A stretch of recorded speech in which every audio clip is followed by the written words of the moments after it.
नमस्कार साथियों, सार्थक पहल बदलाव हमसे में पुनः एक बार आप लोगों का स्वागत है। और सार्थक पहल के माध्यम से आज हम पढ़ेंगे मध्य प्रदेश में वन। मध्य प्रदेश में वन।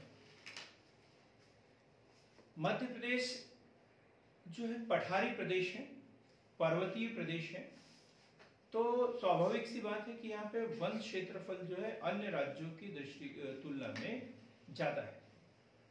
प्रतिशत के दृष्टिकोण से कुछ राज्य मध्य प्रदेश से ज्यादा है, लेकिन क्षेत्रफल के दृष्टिकोण से मध्य प्रदेश जो है भारत में प्रथम स्थान रखता है वनों की दृष्टिकोण से। कितने वर्ष में होती है वनों की गणना? प्रति 2 वर्ष। प्रति 2 वर्ष में वनों की गणना होती है, रिपोर्ट आती है। 2017 की रिपोर्ट आप लोगों को पढ़ना है, 2019 की आप लोगों को पढ़ना है, 2021 की आप लोगों को पढ़ना है। अभी हमारा जो पहला वीडियो होगा उसमें हम ये देखेंगे कि मध्य प्रदेश में वनों का वर्गीकरण क्या क्या है और वनों की रिपोर्ट जो है 2017, 2019, 2021 मध्य प्रदेश की भी और भारत की भी, इसे हम कल पढ़ेंगे, दूसरे वीडियो में देखेंगे। आज क्या देखना है? मध्य प्रदेश के प्रमुख वन और उसका वर्गीकरण। तो वर्गीकरण के आधार यदि हम देखते हैं तो सबसे पहला है भौगोलिक आधार पर। भौगोलिक आधार पर। भौगोलिक आधार पर। भौगोलिक आधार पर वनों का वर्गीकरण। भौगोलिक आधार पर जब हम वनों की बात करते हैं तो उसके विभाजन का जो आधार होता है, कोई बताएगा क्या होता है? सर जलवायु। जलवायु और वो भी मुख्य रूप से क्या? वर्षा। विभाजन का आधार क्या है? वर्षा। तो विभाजन का आधार क्या है? वर्षा। तो सबसे पहले नंबर पे हम इसमें देखेंगे उष्णकटिबंधीय पर्णपाती वन। उष्णकटिबंधीय पर्णपाती वन। उष्णकटिबंधीय पर्णपाती वन मतलब ऐसे वन जो गर्मी के दिनों में अपनी पत्तियां या एक विशेष मौसम में अपनी पत्तियां गिरा देते हैं, ऐसे वनों को क्या कहते हैं? उष्णकटिबंधीय पर्णपाती वन। उष्णकटिबंधीय अलग होते हैं और आर्द्र पर्णपाती वन अलग होते हैं। तो उष्णकटिबंधीय जहां बारिश की मात्रा हम देखेंगे, औसत बारिश कितनी होती है, तो ऐसे वन जहां वर्षा कितनी 50 से 100 सेंटीमीटर तक, वर्षा कितनी 50 से 100 सेंटीमीटर वाले इलाकों में सबसे अच्छे वन माने जाते हैं ये। क्यों? इमारती लकड़ी के लिए प्रसिद्ध। इमारती लकड़ी के लिए प्रसिद्ध। इमारती लकड़ी के लिए प्रसिद्ध उष्ण कटिबंधीय पर्णपाती वन। काय के लिए प्रसिद्ध है ये? इमारती लकड़ी के लिए। ये जो क्षेत्र है, ये इधर का बहुत बड़ा क्षेत्र, ये जो क्षेत्र है ये उष्णकटिबंधीय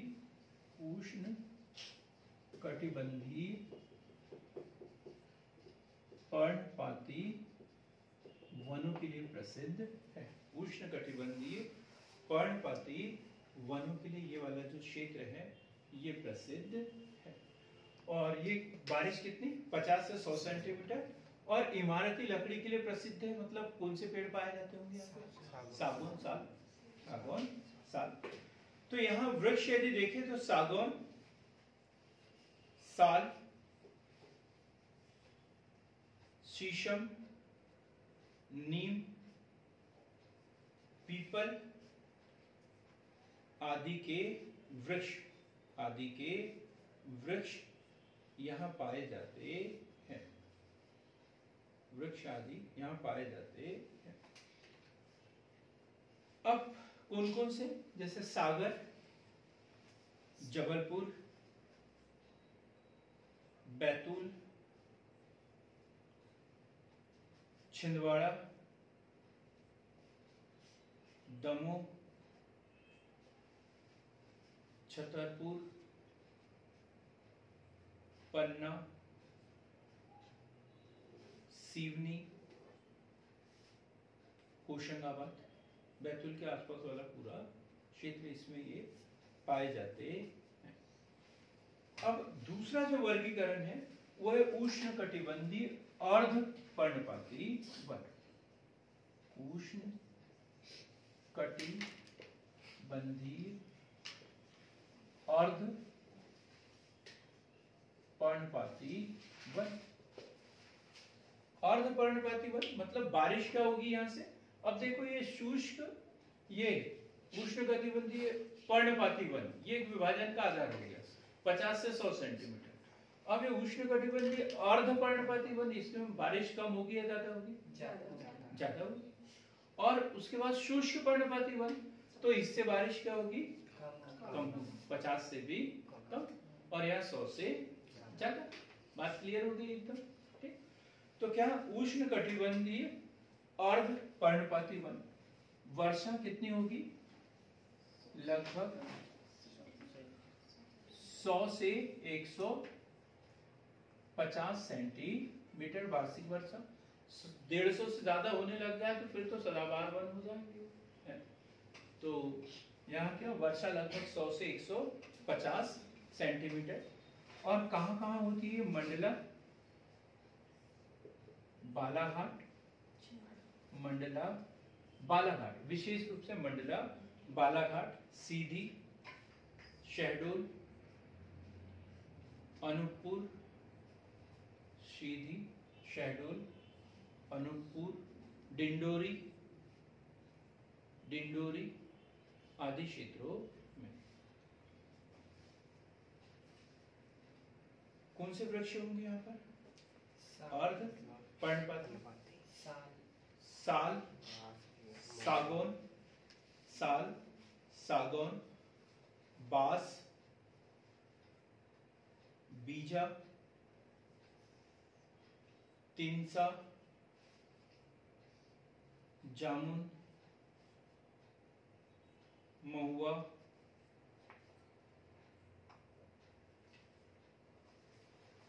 अब तीसरा हम देखते हैं शुष्क पर्णपाती वन।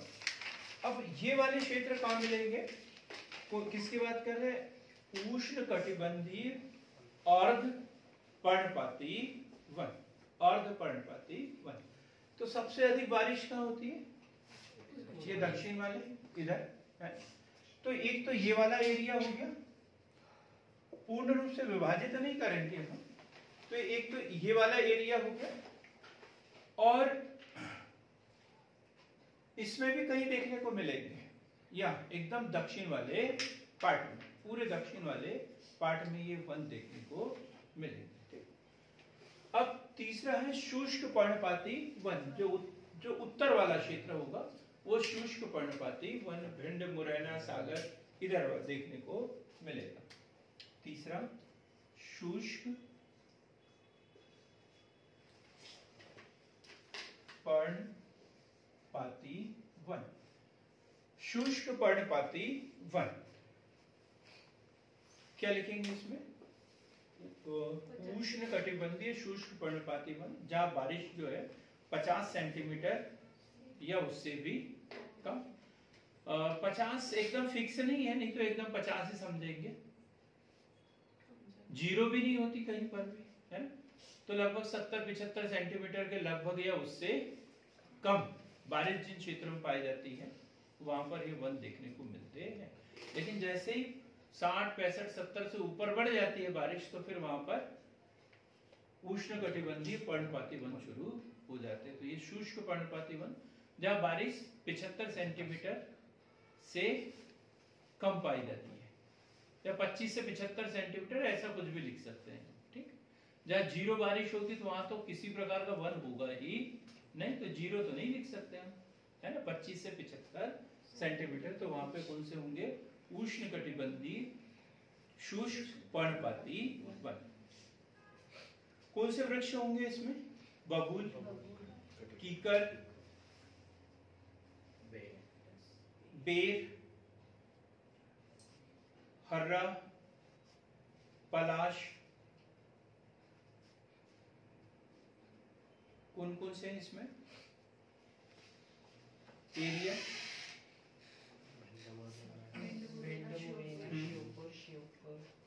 भिंड, मुरैना, श्योपुर, शिवपुरी, रतलाम, मंदसौर, दतिया,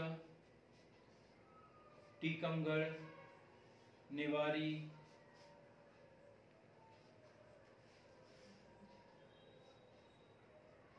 ग्वालियर। निमाड़ आएगा क्या इसमें? नहीं आएगा, नहीं आएगा। किसी किताब में दिया हो सकता है निमाड़, आप उसको हटा दें। तो ये ऊपर वाला क्षेत्र जो है ये उष्ण कटिबंधीय शुष्क पर्णपाती वन। उष्ण कटिबंधीय शुष्क पर्णपाती वन। ये इधर का जो क्षेत्र है ये पूरा उष्ण कटिबंधीय पर्णपाती वन। इधर वाला क्षेत्र उष्ण कटिबंधीय अर्धपर्णपाती वन। और ये ऊपर वाला जितना बचा हुआ है वो कौन सा? उष्ण कटिबंधीय शुष्क पर्णपाती। तो एक विभाजन का आधार हुआ अपन ने भौगोलिक आधार पर विभाजन। क्या क्या बताएं संजय भौगोलिक आधार पर विभाजन में? उष्णकटिबंधीय पर्णपाती वन, हाँ, और उष्णकटिबंधीय अर्धपर्णपाती वन। अर्धपर्णपाती वन, उष्णकटिबंधीय शुष्क पर्णपाती वन। अब प्रादेशिक आधार पर विभाजन। प्रादेशिक आधार पर विभाजन। देखो 3 नंबर का क्वेश्चन कोई भी बन सकता है, फ्री में बन सकता है। तो प्रादेशिक आधार पर जो वनों का विभाजन है, विंध्य कैमूर श्रेणी सबसे पहले नंबर पे कौन सा है? विंध्य कैमूर श्रेणी, विंध्य कैमूर श्रेणी। मुरैना शिवपुरी का पठार दूसरा, मुरैना शिवपुरी का पठार, मुरैना शिवपुरी का पठार। और तीसरा कौन सा है? सतपुड़ा, मैकल, बघेलखंड। ये पूरा है ना प्रादेशिक आधार पर। क्या? सतपुड़ा, मैकल, बघेलखंड, बघेलखंड श्रेणी। सतपुड़ा, मैकल, बघेलखंड श्रेणी। तो विंध्य कैमूर श्रेणी प्रादेशिक आधार पर। और इसमें यह भी देखा गया है कि वनों की प्रकृति कैसी है। तो अब विंध्य कैमूर श्रेणी एक विभाजन तो हो गया, तो यहाँ कैसे वन मिलेगी? विंध्य कैमूर श्रेणी में विरल वन पाए जाते हैं। विरल वन सागर, दमोह आदि जिले में विरल वन, विरल वन, सागर, दमोह।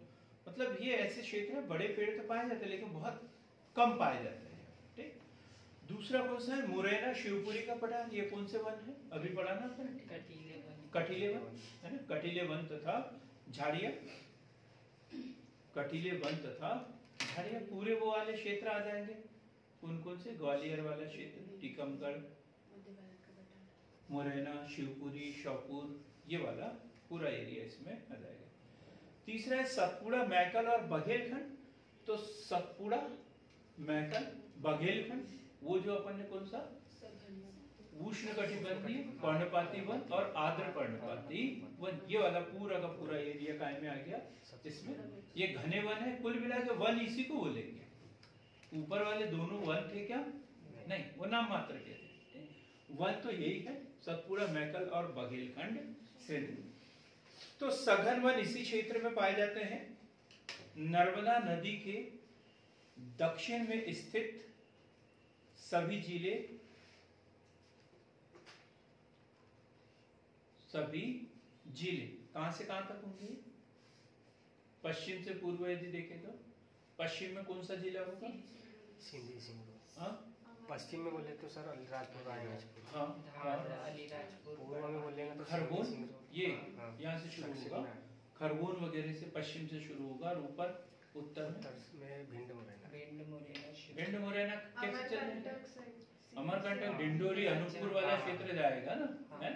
हम सिर्फ दक्षिण की बात कर रहे हैं जो घने वन है, तो वो तो उत्तर में हो गया भिंड मुरैना वाला, उसको नहीं। ये पूरब से पश्चिम जा रहे हैं ना, हम इसमें लिखेंगे। इसमें पश्चिम में खरगोन से लेकर पूर्व में बालाघाट, सीधी, सिंगरौली तक विस्तृत।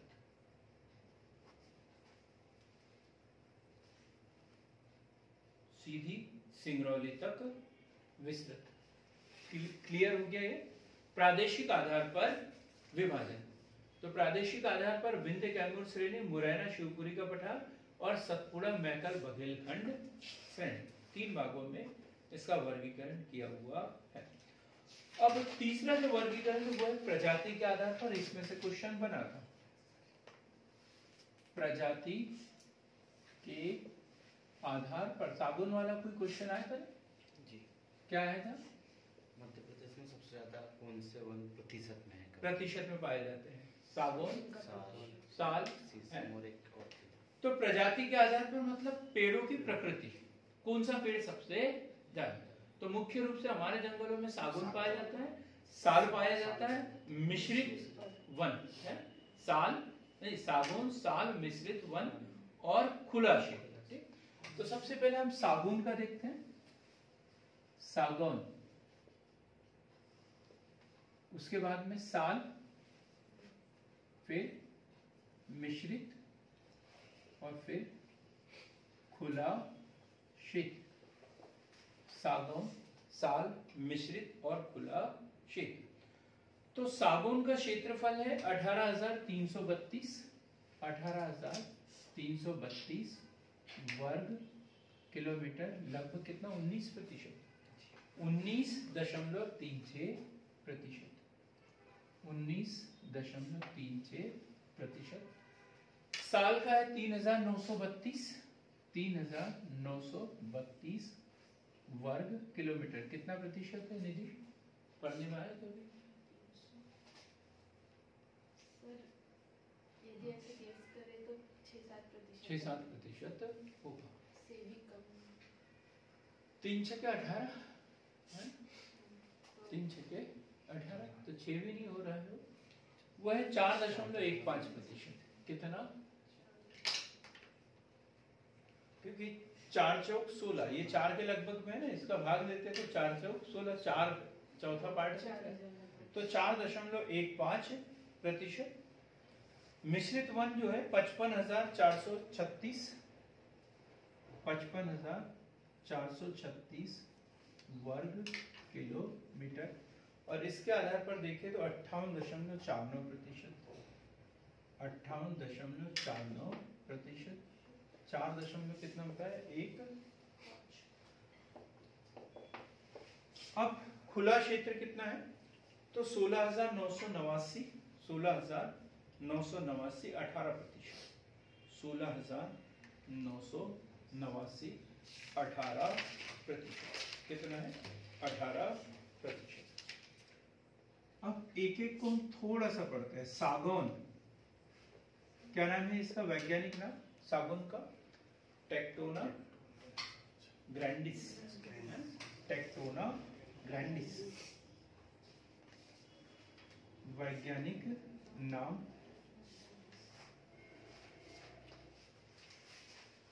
टेक्टोना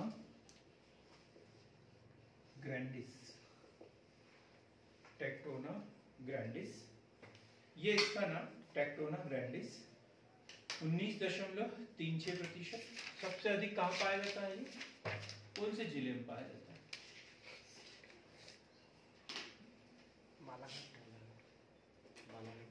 जी नहीं, होशंगाबाद, बोरी वाला जो क्षेत्र है ना, वो।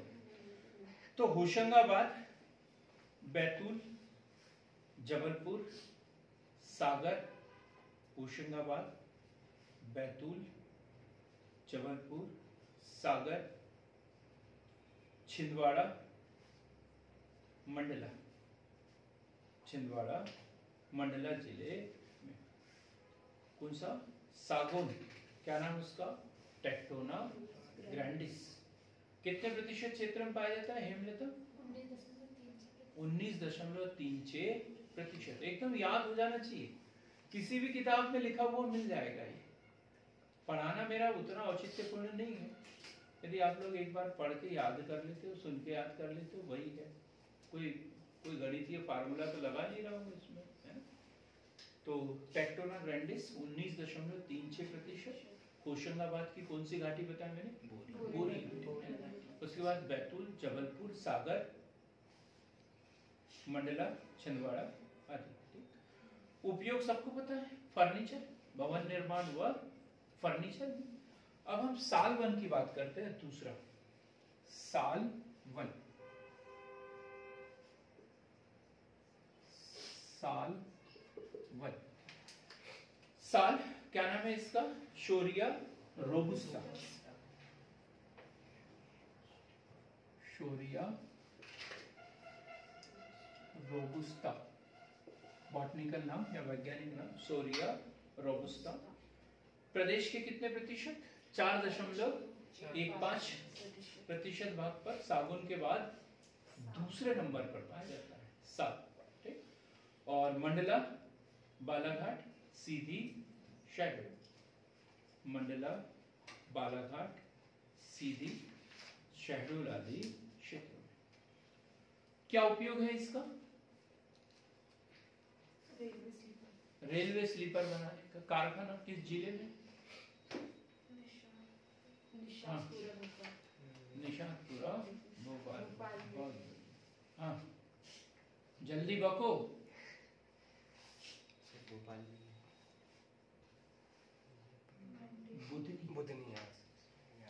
बुधनी सीहोर 2012 के पीएससी में आया था ये क्वेश्चन, सबको पागल कर दिया था।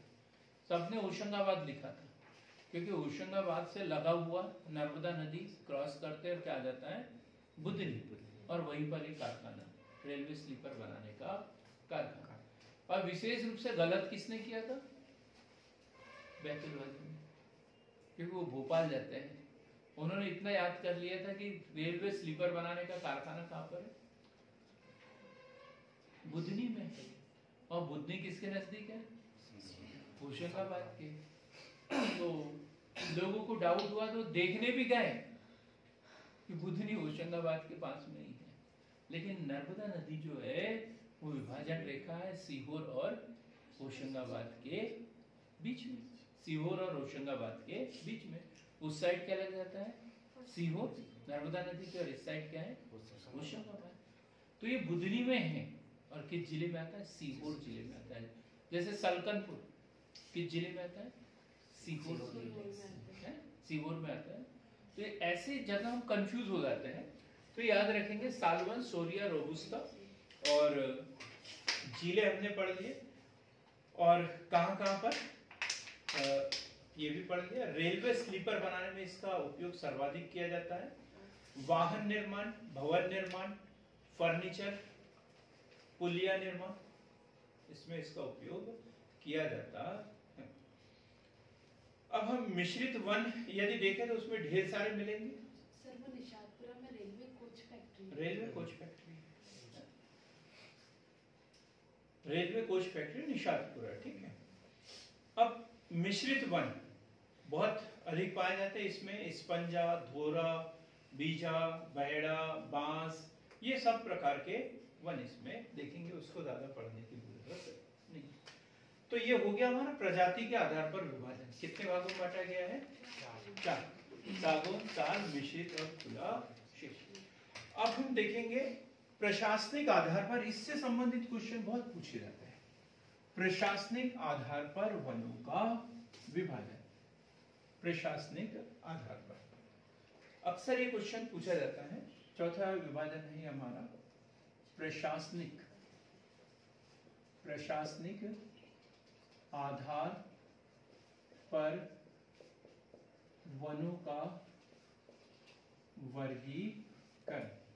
प्रशासनिक आधार पर। तो इसमें देखते हैं, सबसे पहला है संरक्षित वन।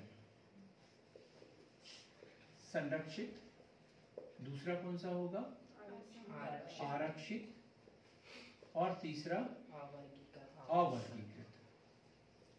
अवर्गीकृत, संरक्षित, आरक्षित और अवर्गीकृत। संरक्षित वन मतलब शासन का तो नियंत्रण है, लेकिन स्थानीय लोगों को थोड़ी बहुत हल्की फुल्की गतिविधियां करने का अधिकार वहां पर है। आरक्षित वन मतलब वहां पर पूर्ण रूप से प्रतिबंध। ये दो ही याद रख लो, संरक्षित और आरक्षित। दोनों सरकारी नियंत्रण में है, लेकिन यहाँ पर स्थानीय लोगों को कुछ गतिविधियां करने की अनुमति है, जैसे जलाऊ लकड़ी वगैरह लाना, ये पशु चारण वगैरह की अनुमति है, और इसमें सभी प्रकार से प्रतिबंधित है। बस इतना तो याद रखना। 2-2, 3-3 साल पढ़ते हैं, उसके बाद भी भूल जाते हैं लोग, कंफ्यूज हो जाते हैं इसमें क्या फार्मूला करें इसका। तो संरक्षित और आरक्षित, जहां आना जाना मना है, आरक्षित को याद कर ले, आना जाना मना है। ठीक, तो हम लिखेंगे संरक्षित वन। तो ये वे वन है जिन पर शासन का नियंत्रण है, शासन का नियंत्रण, लेकिन स्थानीय लोगों को पशुचारण, जलाऊ लकड़ी आदि की छूट जो है इनको मिल जाती है। 31,098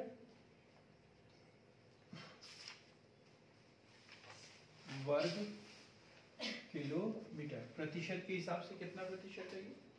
31,000, ये 32.84 प्रतिशत, 32.84 प्रतिशत, 32.84 प्रतिशत, 32.84 प्रतिशत। फिर है आरक्षित वन।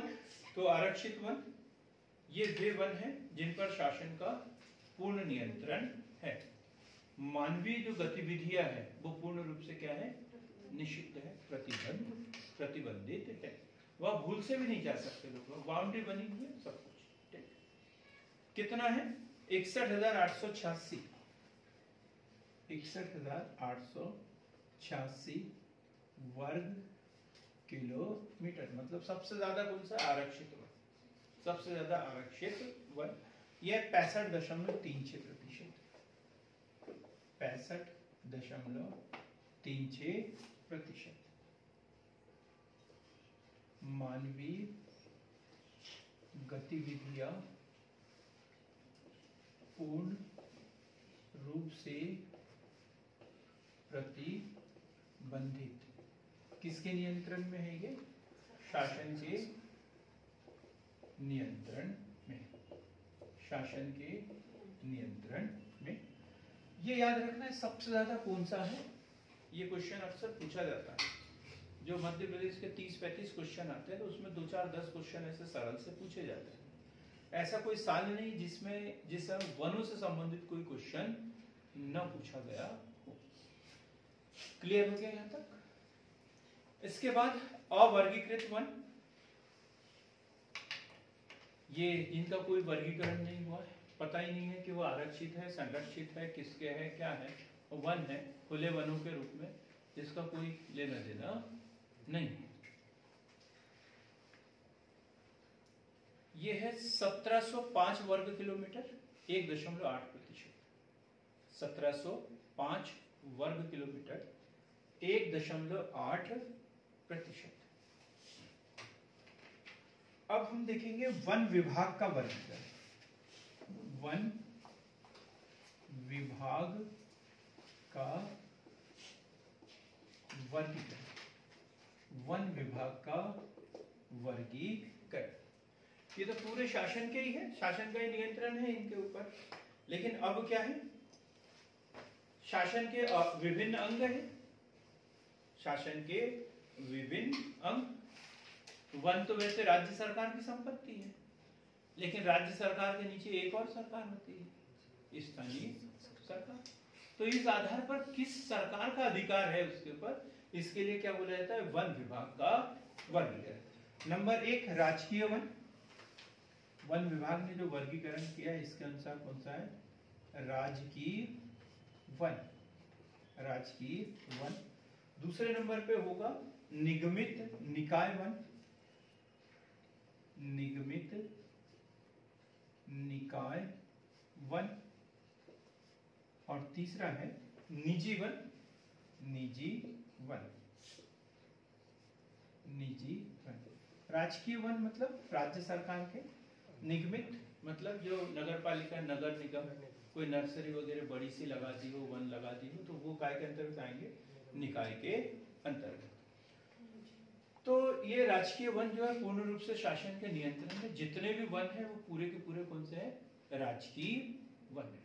और इनकी सरकारी नर्सरी वगैरह जो लगा दिया उन्होंने वृक्षारोपण के लिए, तो वो निगमित निकाय के वन हो गए। और निजी वन मतलब निजी स्वामित्व की भूमि पर जो वन लगाए जाते हैं, जैसे बगीचे हैं, सागौन के पेड़ वगैरह, नीलगिरी के पौधे, ये जो लगाए जाते हैं ये क्या है, निगमित निजी वन। वन विभाग द्वारा वर्गीकरण किया गया है ये। अब हम देखेंगे कितने प्रकार से वन पढ़ लिए हमने, 5 वनों का 5 प्रकार से वर्गीकरण करा। सबसे पहला कौन सा, भौगोलिक आधार पर, दूसरा प्रादेशिक आधार पर, तीसरा प्रजाति के आधार पर, चौथा प्रशासनिक आधार पर, और 5वां वन विभाग के आधार पर। यदि मध्य प्रदेश में वनों की स्थिति लिखी है, ऐसा क्वेश्चन बन गया, ठीक है, और यदि हम इस तरीके से वर्गीकरण लिख देते तो कितना अच्छा उत्तर होगा। नहीं तो हम तो सीधे से लिख देते शुष्क पर्णपाती वन, पतझड़ वाले वन, ये वो सब, ये भूल जाते कि मध्य प्रदेश का पूछा, भारत का पूछा या विश्व का पूछा है। तो मध्य प्रदेश का पूछा है तो यहाँ पे मानसूनी वन मिलेंगे नहीं, मरुस्थलीय वन मिलेंगे नहीं, तो जो है वो है पतझड़ वाले वन, सिर्फ और सिर्फ पतझड़ वाले वन। लेकिन उसमें कितने प्रकार के, ये 3 भागों में बांटा गया है। शुष्क उष्ण कटिबंधीय शुष्क पतझड़ वाले वन, उष्ण कटिबंधीय पतझड़ वाले वन, और उष्ण कटिबंधीय अर्ध पर्णपाती वन। 3 भागों में बांटा हुआ है, तो इसी आधार पर उसका वर्गीकरण करना है। अब हम एक एक जो वनोपज है उसको भी देख लेते हैं। इंटरव्यू में अक्सर ये क्वेश्चन पूछे जाते हैं। जब मैं इंटरव्यू में गया था तो मेरे से ये क्वेश्चन पूछा गया था, मध्य प्रदेश में ऐसा कोई उद्योग बड़ा फेमस हो रहा है उसके बारे में बता दो, है ना। तो वो कौन सा है, वनोपज। मध्य प्रदेश में विशेष रूप से बैतूल, होशंगाबाद आदि जिलों में जो है, बैतूल जिले में विशेष रूप से कौन सा, वनोपज, है ना। वनोपज जो है वो लोगों की आजीविका का मुख्य साधन है। तो वनोपज की बात करते हैं तो सबसे पहली वनोपज कौन सी है जिसे कोई लिखता ही नहीं है, सागौन।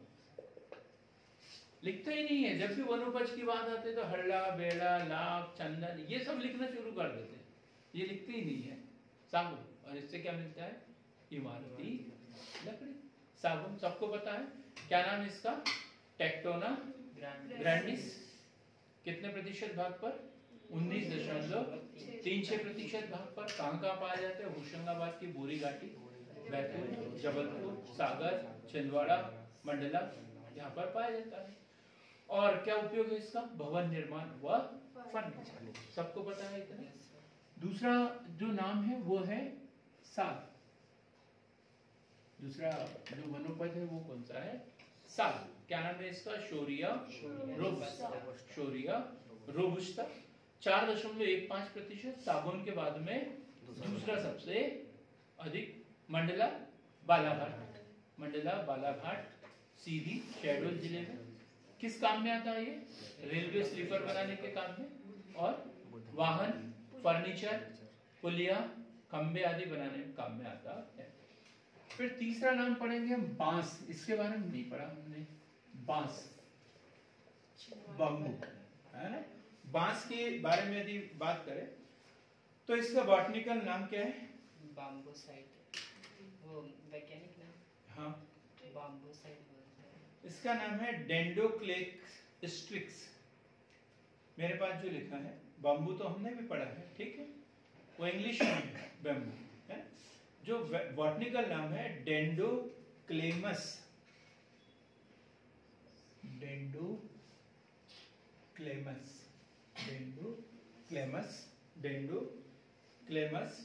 स्ट्रिक्स।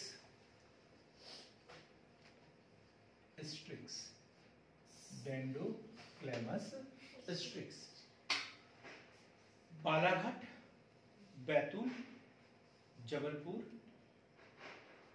सिवनी, मंडला, सागर, भोपाल।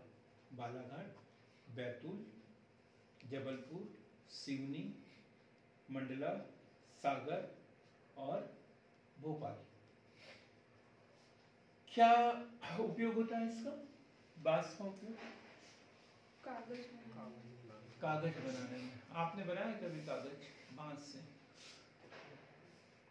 सर इसकी लुगदी से कागज बनता है सर। नहीं, आपने गलत थोड़ी बोला, एकदम सही बोला। मैं तो ये बोल रहा था कि सब ठीक है भाई, इतना समझ है मुझे कि कागज बोला तो कागज ही होगा, है ना, खाना खाने के काम में नहीं आता।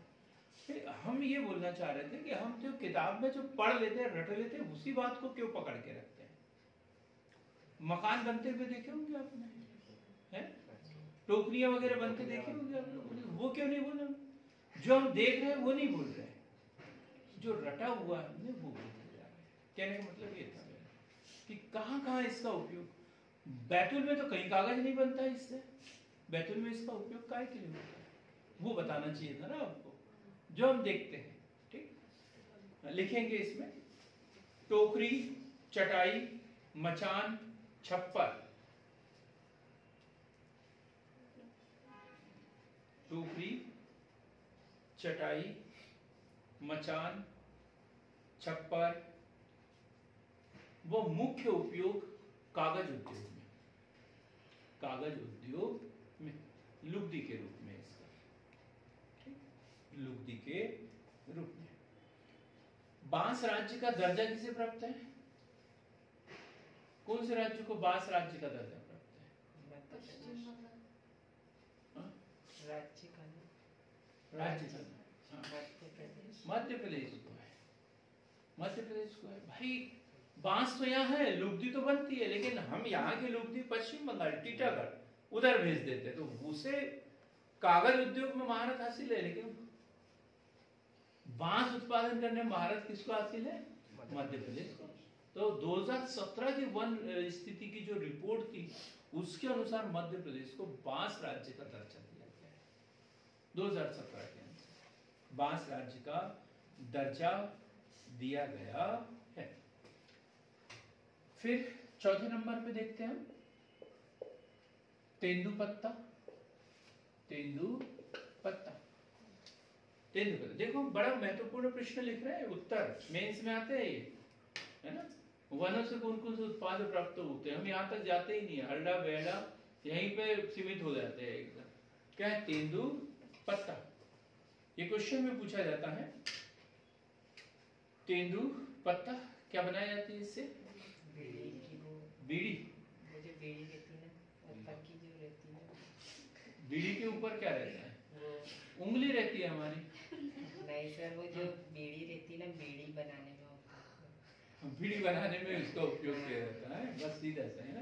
बीड़ी के ऊपर हमारी उंगली रहती है, इसके अलावा और कुछ ही नहीं रहता है। तो बीड़ी कितने कारखाने मध्य प्रदेश में लगे? दो का पता है। 260 कारखाने हैं मध्य प्रदेश में, लगभग 260 बीड़ी बनाने के कारखाने हैं।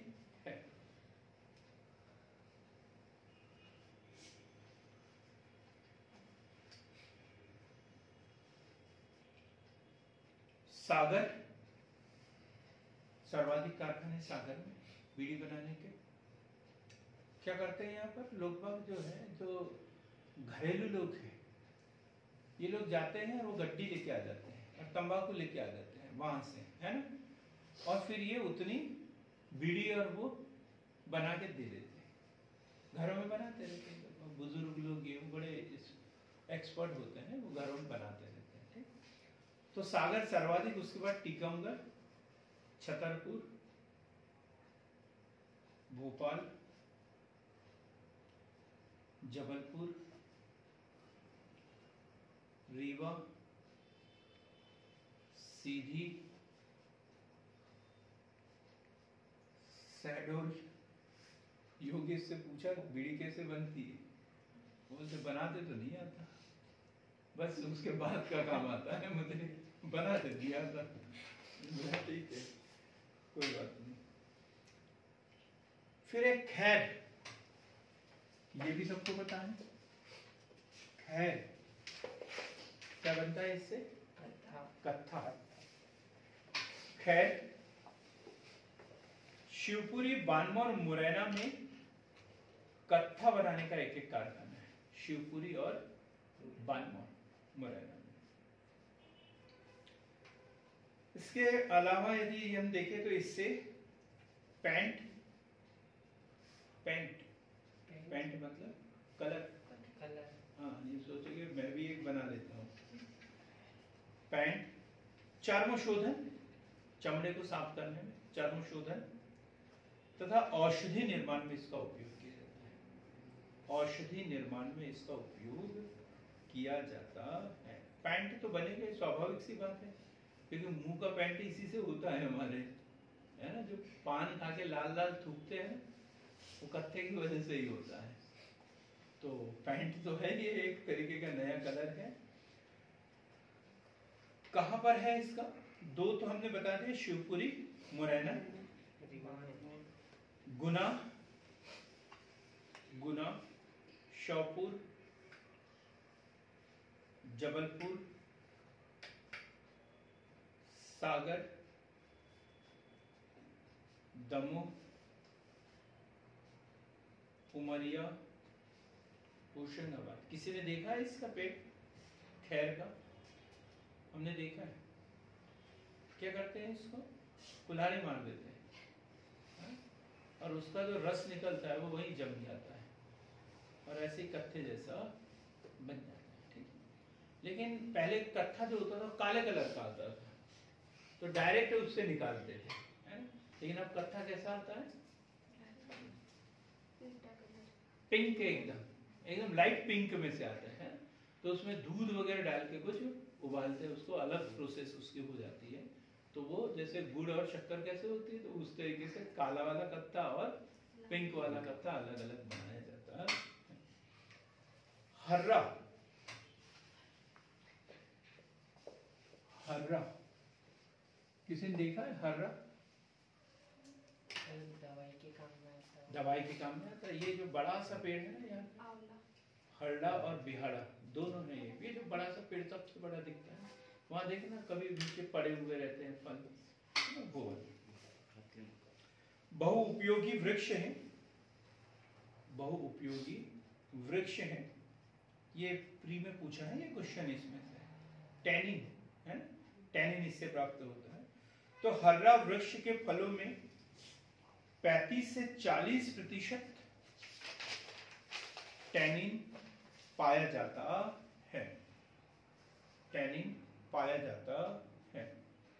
क्या करते हैं इससे? देखो, हरड़ा या बिहाड़ा जो होता है, उसका जो खोल होता है ना, खोल बड़ा हार्ड होता है, बड़ा हार्ड होता है। तो उसको लोग पत्थर से तोड़ते हैं, है? आड़ा नहीं तोड़ना कभी। आड़ा तोड़ेंगे तो उसके अंदर का जो बीजा है वो चकनाचूर हो जाएगा। इसलिए क्या करते हैं, उसको खड़ा रखते हैं और हल्का हल्का उसके ऊपर पत्थर मारकर 2-3 टुकड़ों में टूट जाता है। तो बादाम जैसे उसके अंदर गिरी रहती है, उसको खा लेते हैं। जो छिलके होते हैं ना, बहुत हार्ड होते हैं, तो इसको कूट के जो है वो चमड़ा साफ करने में इसका उपयोग किया जाता है। वो जो खोल होता है ना वो, ठीक। तो क्या उपयोग है इसका? चर्म शोधन, चर्म शोधन, शाही, पैंट, औषधि। कौन सी औषधि बनती है इससे प्रियंका? अमरदीप को तो पता है, वो हर दिन खाता है।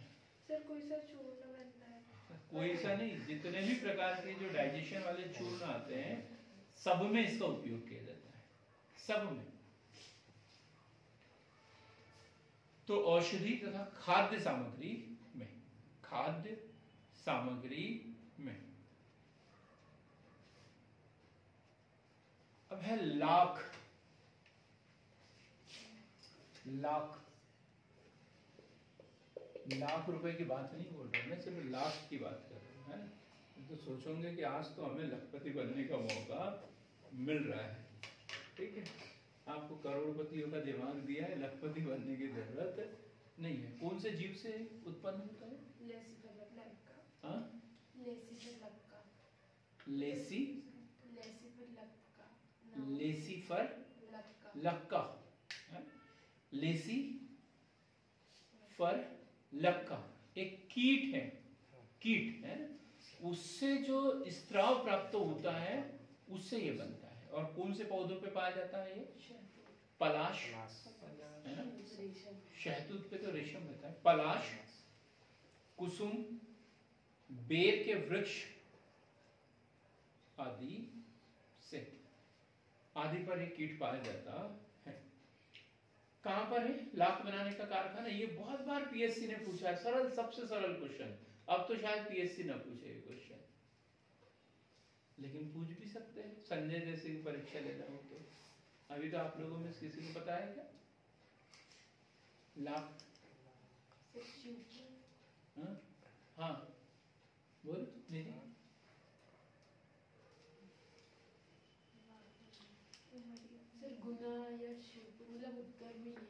उमरिया, ठीक है। उमरिया में लाख बनाने का कारखाना है। उमरिया में लाख बनाने का कारखाना है। अब इतना तो पता होगा लाख से क्या बनता है? सर चूड़ी। चूड़ी बनाते हैं, है ना, पक्का। चूड़ी, औषधि, औषधि, चूड़ी, औषधि, सौंदर्य सामग्री, खिलौना, लाख के खिलौने भी आते हैं। कहां कहां पर इसका? वही जबलपुर, सिवनी, शहडोल, होशंगाबाद।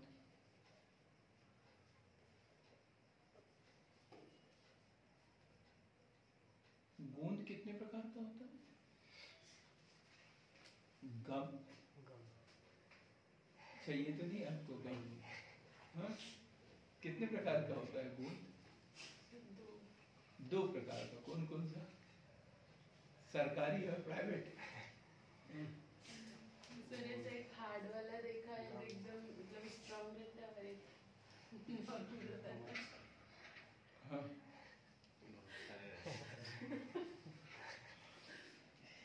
पेड़ों से भी निकालना, हाँ? पेड़ों से भी निकाला जाता है। पेड़ से ही निकाला जाता है गोंद। हाँ? चलो ठीक है, बहुत बढ़िया।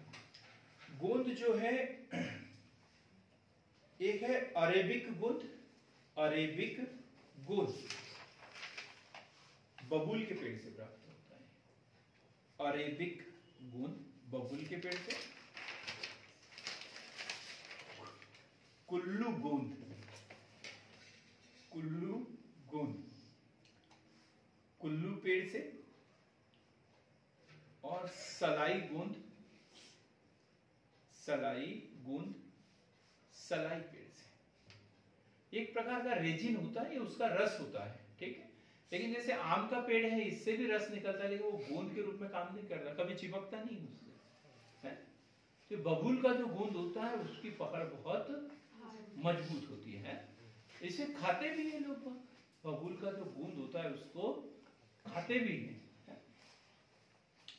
तो मुख्य रूप से कितने प्रकार के? 3 प्रकार का गोंद, अरेबिक गोंद, कुल्लू गोंद और सलाई गोंद। तो जब बबूल के पेड़ से जो गोंद निकाला जाता है उसे क्या बोलते हैं? अरेबिक गोंद। झाबुआ, धार, खंडवा आदि जिलों में क्या उपयोग है गोंद का? औषधि के रूप में। ठीक, जो बबूल गोंद है ये खाद्य सामग्री के रूप में। कॉपी और पेस्टी, कुल्लू गोंद जो होता है इसको चिपकाने वगैरह इसके काम में। जो वार्निश वगैरह होता है, पेंट या वार्निश होता है, पेंट या वार्निश देखा होगा आप लोगों ने, इसमें स्मेल आती है ना। और दूसरी क्या विशेषता होती है इसमें?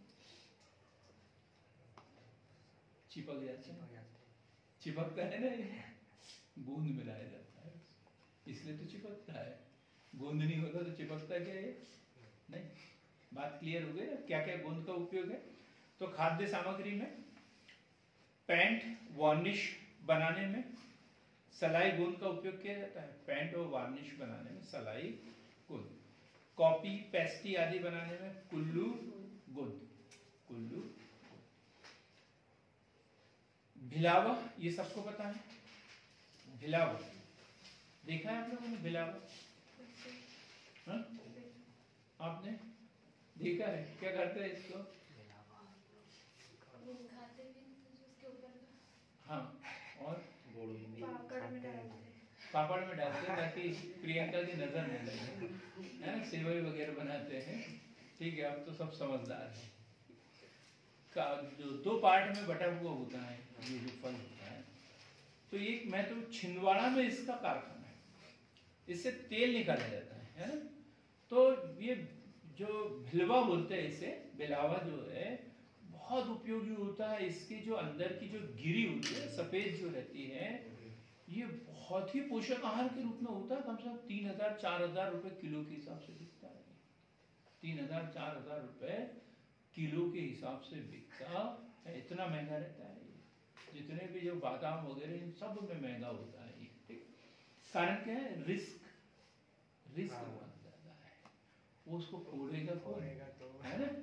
फोड़ेगा कौन?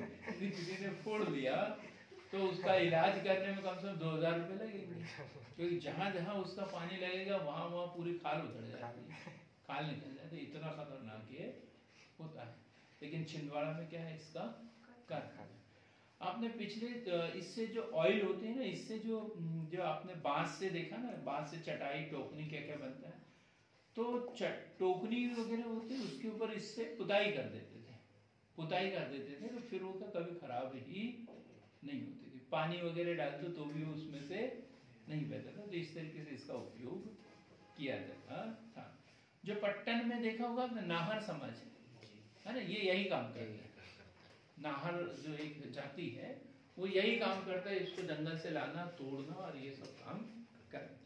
लेकिन कारखाना पट्टन में नहीं है इसका। कहाँ पर है? छिंदवाड़ा। बिलावा से विभिन्न उत्पाद बनाने का कारखाना कहाँ पर है? छिंदवाड़ा में है। फिर है महुआ। महुआ सर यूज क्या, उपयोग? इसका उपयोग खाद्य सामग्री है, शाही, पैंट, औषधि। बिलावे का रोड में पहले जो ये डामर की रोड बनती थी उसमें हाँ, डालते नहीं था। इतना ज्यादा काम चलाएंगे। हाँ ठीक है, पर मुख्य रूप से क्या है इसका? खाद्य सामग्री, शाही, पैंट, औषधि।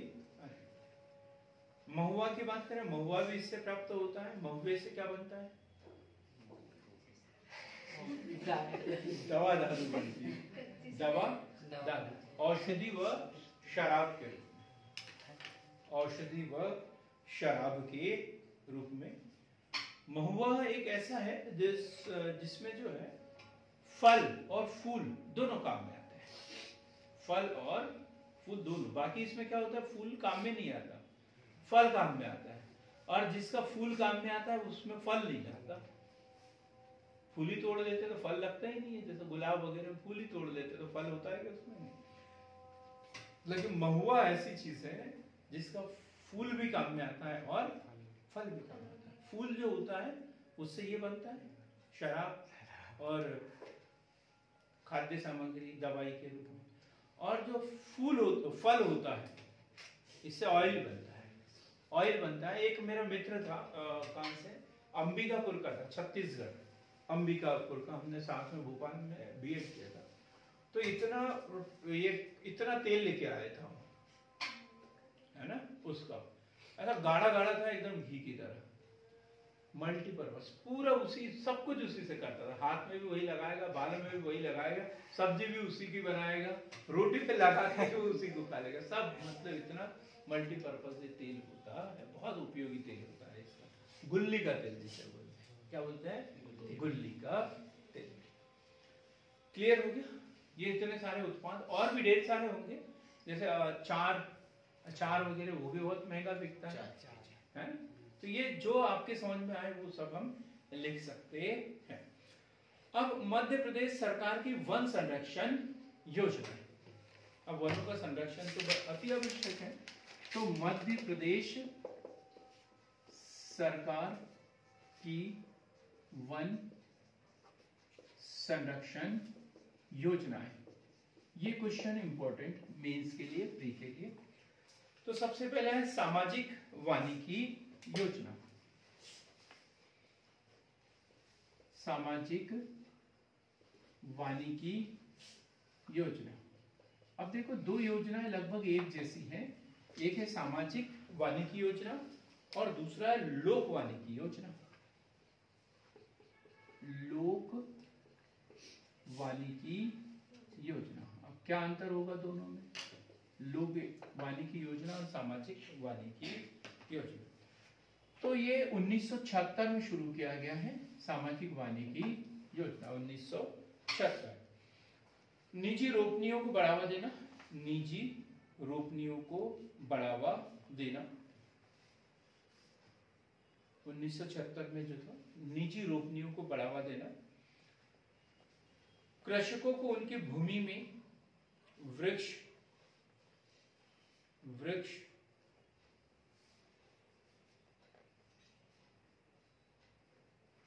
कृषि वानिकी, मेड़ वृक्षारोपण,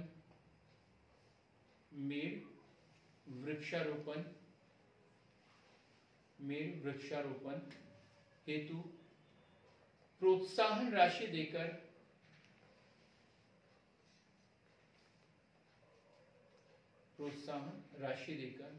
कृषि वानिकी को प्रोत्साहित करना। इसको और अच्छे से समझते हैं, इसमें जितनी भी शासकीय जमीनें वगैरह थी वहां पर भी वृक्षारोपण की बात करते थे, जैसे रेल की पटरियों के किनारे, सड़कों के किनारे, जो नगर पालिका की जमीन वगैरह है यहाँ पर, और जो लोग हैं जिनकी स्वयं की जमीनें हैं उनके लिए पैसा भी देते थे और वृक्षारोपण की वो बात करते थे। और ये कब शुरू हुई थी, 1976।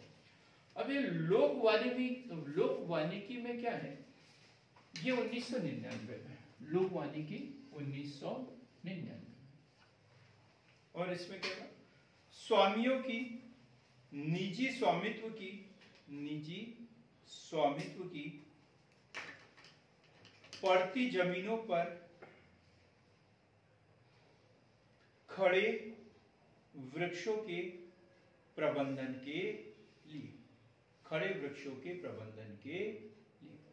जब सामाजिक वानिकी में सरकारी निजी सब कुछ आ गया, नए वृक्ष लगाने के लिए सरकार लोन भी दे रही थी, लेकिन यहाँ पर क्या था भाई, यहाँ पे ये था कि जो वृक्ष लगे हुए उसको संभाल के रखना है, उसको काटना नहीं है, उसकी रक्षा करना है, उसके लिए 1999 में।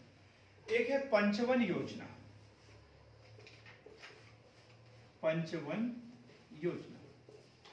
क्या है ये पंचवन योजना, बड़ी सरल है एकदम, एक लाइन में याद हो जाता है।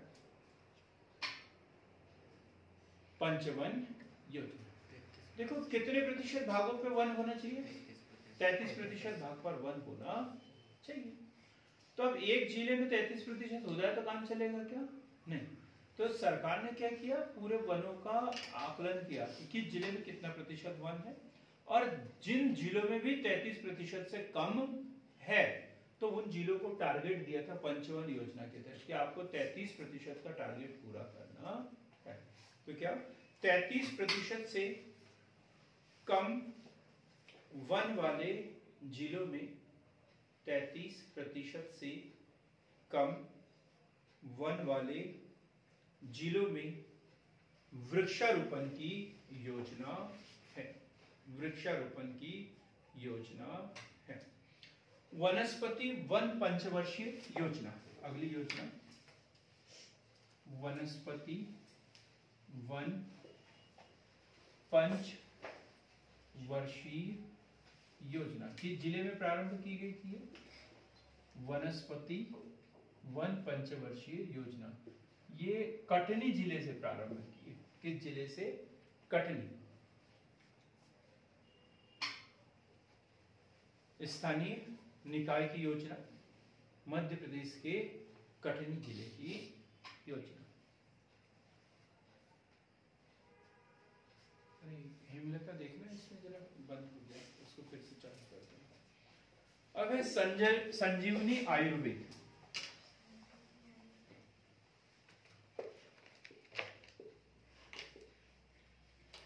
संजीवनी आयुर्वेद। संजीवनी आयुर्वेद।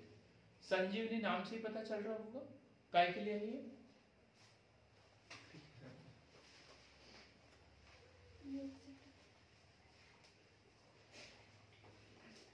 संजीवनी आयुर्वेद औषधीय पौधों की खेती करने की बात की गई इसमें। तो इसमें क्या भोपाल, बालाघाट, छिंदवाड़ा, कटनी,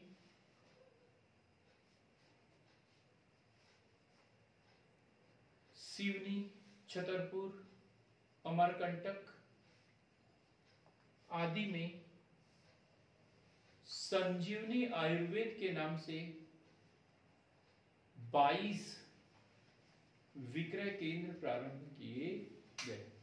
22 विक्रय केंद्र प्रारंभ किए गए। अब इसमें अलग अलग क्वेश्चन नहीं पूछेंगे, सीधा सा क्वेश्चन आएगा मध्य प्रदेश सरकार द्वारा वन संरक्षण के लिए कौन कौन से प्रयास किए गए। और हम सीधा से क्या लिख के आते हैं? वनों के काटने पर प्रतिबंध लगाया गया, ये किया गया, वो किया गया। और ये जो महत्वपूर्ण योजनाएं हैं इसको हम अलग रख देते हैं। तो कैसे मिलेंगे नंबर?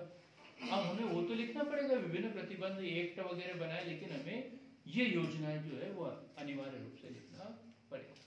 अब यदि क्वेश्चन है कि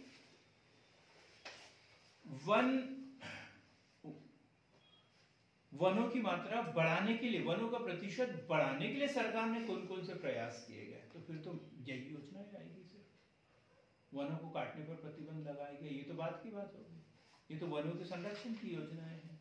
पर वनों का प्रतिशत बढ़ाने के लिए कौन कौन से प्रयास किए गए, तो यही योजनाएं आपको उसमें लिखना है।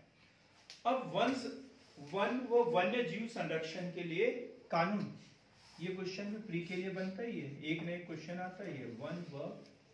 वन्य जीव संरक्षण के लिए कानून कौन कौन से हैं? वो वन्य जीव संरक्षण के लिए प्रमुख कानून कौन कौन से हैं? तो वन्य जीव सुरक्षा अधिनियम कब? वन्य जीव सुरक्षा अधिनियम, अमरदीप बताओ। 1972। वन्य जीव सुरक्षा अधिनियम 1972।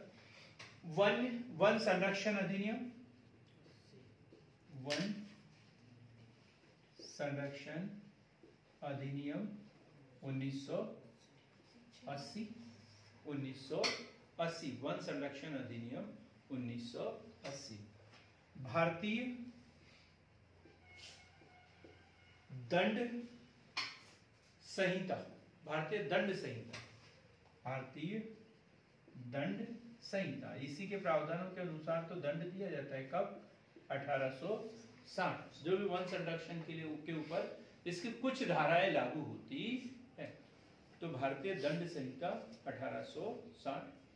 भू राजस्व संहिता, भू राजस्व संहिता, एमपी एलआरसी, एमपी एलआरसी कब बनी थी? 1956। जो भारत की है वो 1952 में, मध्य प्रदेश में 1956 और 2018। 1956 और 2018, 1956 और 2018। और भारत में कब? 1952। मध्य प्रदेश की नई वन नीति, मध्य प्रदेश की नई वन नीति किसी को पता है कब लागू हुई? मध्य प्रदेश की नई वन नीति 2017 हाँ? मध्य प्रदेश की नई वन नीति 4 अप्रैल 2005। कब? 4 अप्रैल 2005। 4 अप्रैल 2005। 4 अप्रैल 2005। अब वनों के संरक्षण के लिए और यदि उपाय देखें तो जैसे जल पुरुष कहलाते हैं, वन पुरुष कहलाते हैं। क्यों? क्योंकि उन्होंने वनों के संरक्षण के लिए कोई बड़ा काम किया हुआ है। तो वानिकी पुरस्कार की बात कर रहे हैं हम, वानिकी पुरस्कार। हाँ हाँ बोलिए। हाँ हाँ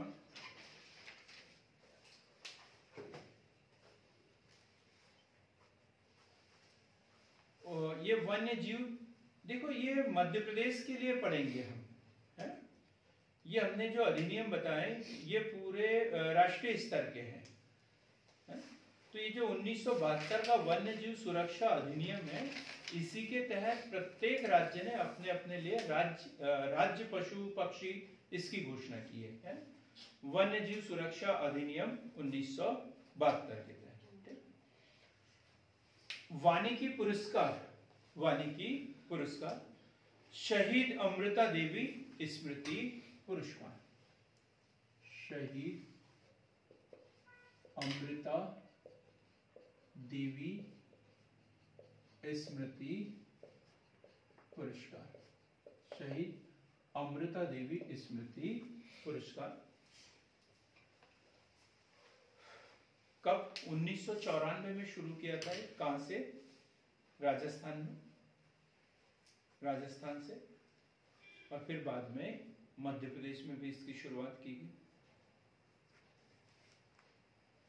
कौन सा आंदोलन चलाया था इन्होंने? चिपक जाते थे। चिपको आंदोलन से संबंधित है। सुंदरलाल बहुगुणा ये इनके नेतृत्व में ही चलाया था, ये भी उसके हिस्सा बने हुए। दूसरा है बसावन मामा स्मृति वन्य प्राणी संरक्षण पुरस्कार, बसावन मामा वन्य प्राणी स्मृति पुरस्कार, स्मृति पुरस्कार बसावन मामा स्मृति वन्य प्राणी, बसावन मामा स्मृति स्मृति वन्य प्राणी संरक्षण पुरस्कार, संरक्षण पुरस्कार 2 श्रेणियों में दिया जाता है। 2 श्रेणियों में, कौन कौन सी 2 श्रेणियां होगी? एक पूरे राज्य और दूसरा विंध्य क्षेत्र के लिए। एक पूरे मध्य प्रदेश राज्य के लिए दिया जाता है और एक विंध्ययन क्षेत्र के लिए। 2 श्रेणियों में ये दिया जाता है। एक है, अगला जो पुरस्कार है वन प्रहरी पुरस्कार, वन प्रहरी पुरस्कार, वन प्रहरी पुरस्कार ये किसको दिया जाता है? हाँ?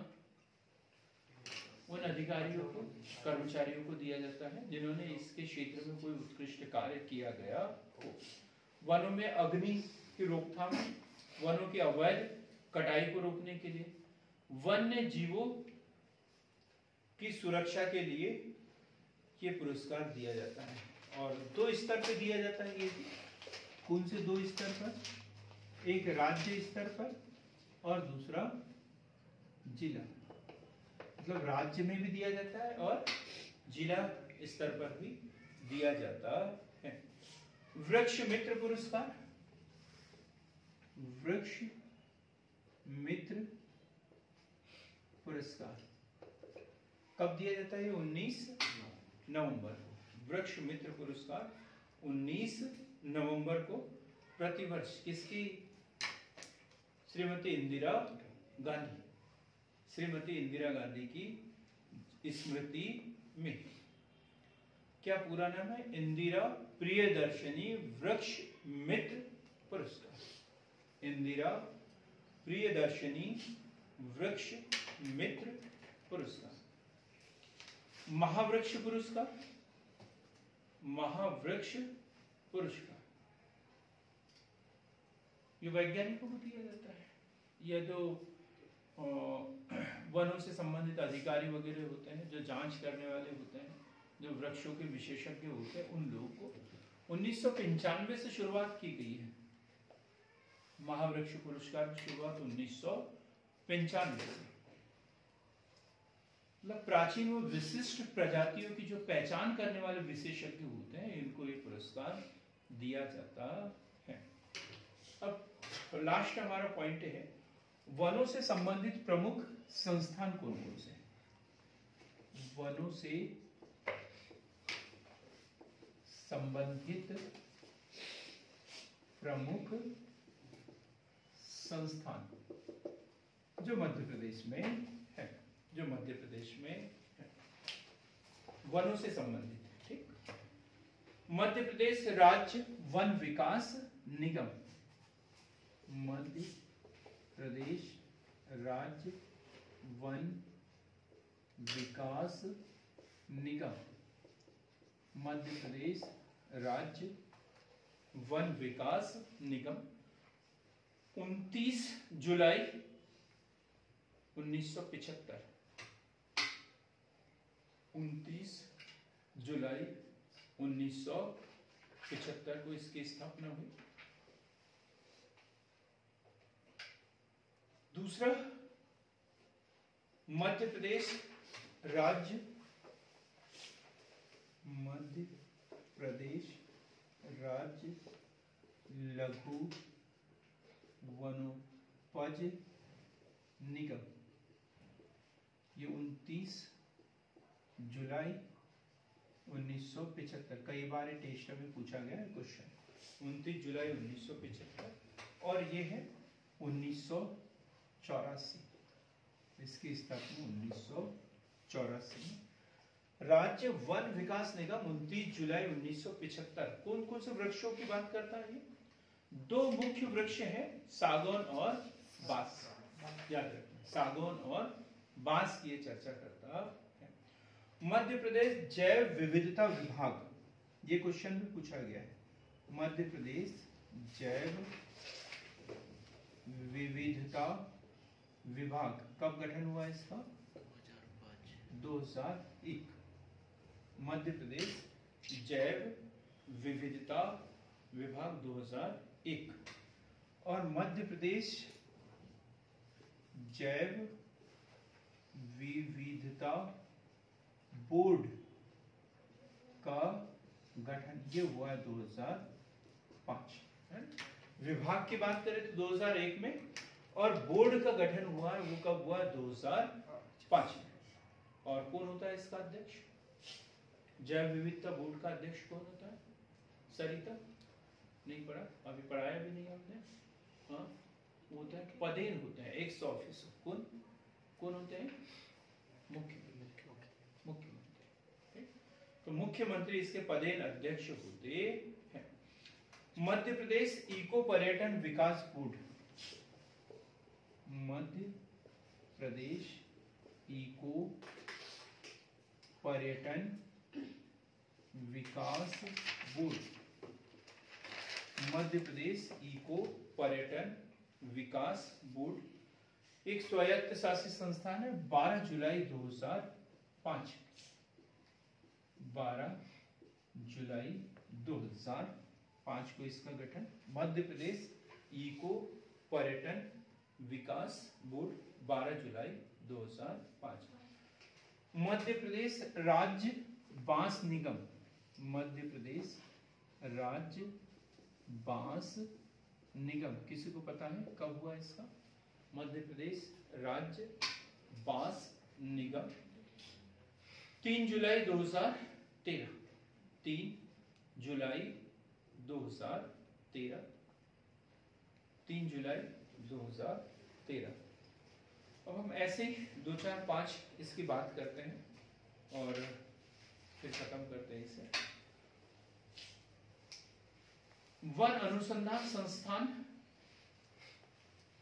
वन अनुसंधान संस्थान कहां पर है? देहरादून, है ना? और उसकी ब्रांच मध्य प्रदेश में कहां पर है? जबलपुर। अनुसंधान संस्थान की बात कर रहा हूं, अनुसंधान, प्रबंधन की बात नहीं की है ना? अनुसंधान संस्थान देहरादून में और उसका क्षेत्रीय कार्यालय मध्य प्रदेश के जबलपुर में। लेकिन Indian institute of forest management वो भोपाल है, मतलब मुख्य कार्यालय ही भोपाल में है, उसकी ब्रांच और कहीं होगी, मुख्यालय भोपाल में है इसका। ठीक। मध्य प्रदेश में सर्वप्रथम वन राज्य महाविद्यालय 1979 में कहां पर? बालाघाट में, और 1980 में बैतूल में। 1980 में बैतूल, पहला 1979 बालाघाट और दूसरा 1980 बैतूल। मध्य प्रदेश का दूसरा वन राज्य महाविद्यालय 1980 में बैतूल। मध्य प्रदेश का प्रादेशिक वन स्कूल कहां पर है? मध्य प्रदेश का प्रादेशिक वन स्कूल, प्रादेशिक वन स्कूल कहां पर है? शिवपुरी में। कहां पर है? शिवपुरी में है। देश का पहला व्हाइट टाइगर ब्रीडिंग सेंटर, देश का पहला white tiger breeding centre Rewa, Govindgarh Rewa, Govindgarh Rewa. ठीक। मध्य प्रदेश वन अनुसंधान केंद्र जो जबलपुर में है, कब स्थापित किया? 1963, 1963। भारतीय वन प्रबंध संस्थान जो भोपाल में है, कब? 1982, 1982 मध्य प्रदेश वन प्रबंध संस्थान 1982 भोपाल। मध्य प्रदेश वानिकी अनुसंधान संस्थान कहां पर है? मध्य प्रदेश वानिकी अनुसंधान संस्थान, मध्य प्रदेश वानिकी अनुसंधान संस्थान कहां पर है? छिंदवाड़ा। कहां पर है? छिंदवाड़ा में है, बोलो मत। बड़े बड़े दांत होने से दिमाग बड़ा हो जरूरी नहीं है, है ना? तो मध्य प्रदेश वानिकी अनुसंधान संस्थान कहां पर? छिंदवाड़ा। उष्णकटिबंधीय वन अनुसंधान संस्थान जबलपुर, कब? 1963, अभी पढ़ा ना अपन, 1963। आम अनुसंधान संस्थान कहां पर है? गोविंदगढ़ रीवा, गोविंदगढ़ रीवा। वन पहरेदारों का ट्रेनिंग स्कूल कहां पर है? 2 जगह है, एक बैतूल में, रीवा, रीवा और बैतूल। वन पहरेदारों का ट्रेनिंग स्कूल कहां पर? रीवा और बैतूल में स्थित है। तो ऐसी अनूठी और विशेष जानकारी के लिए हमारे साथ बने रहिए। सार्थक पहल की जो मुहिम है उसको आम लोगों तक पहुंचाने का कष्ट करें। बहुत बहुत धन्यवाद।